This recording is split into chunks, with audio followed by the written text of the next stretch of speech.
Okay, so I always liked like fantasy and sci-fi books and anime before I even knew what anime was. Like when I was a kid, and it was all Sailor Moon and Pokemon and all this Transformer stuff. I didn't know what Japanese animation was or cared about what it was at the time. I always loved how colourful everything was and the costumes.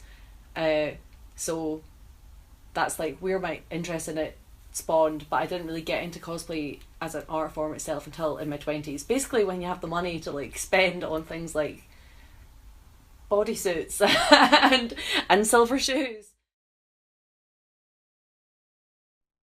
If you're dressed as a character and you're dressed as a character really well, then people they don't care necessarily about who you are. They care that you are a character that they love, and everyone comes up and they want photos, and it's dead nice.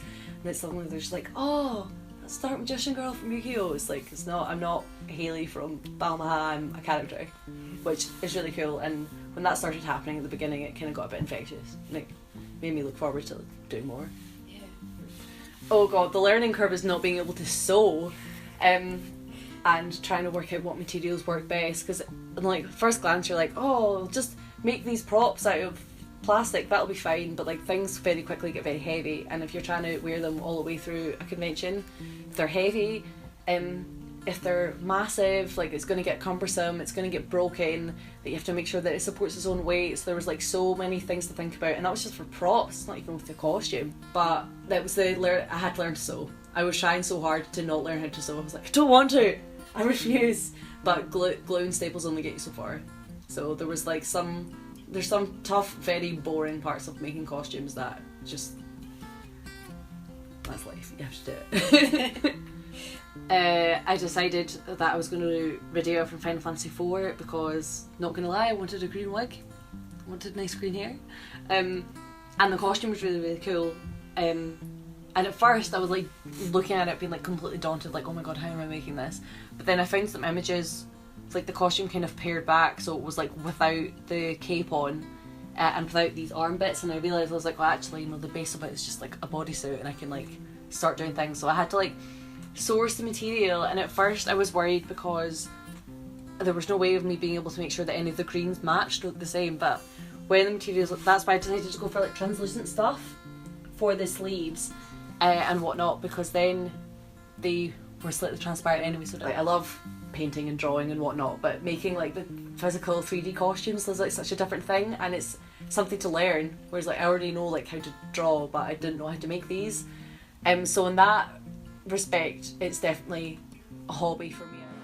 Starting in March 2016, so last year, Royal Concert Hall, which is where we are right now, has been the home of Scotland's largest anime convention, BriCon, which was also held in October and this March. I think in the UK it's not as stigmatised as it necessarily is in other places. Like if you tell someone that you go to Comic Con, usually you'll get the old person who's just like, oh, nerd, like standard thing. But then usually people then ask, what do you do there, or do you dress up? Like I think people are more interested in what people actually do when they go, because they have absolutely no idea. You do get the odd person that's like really, really harsh about it, and they just have this like really stupid, outdated perception of what goes on. But I don't think, I've never really met anyone like that.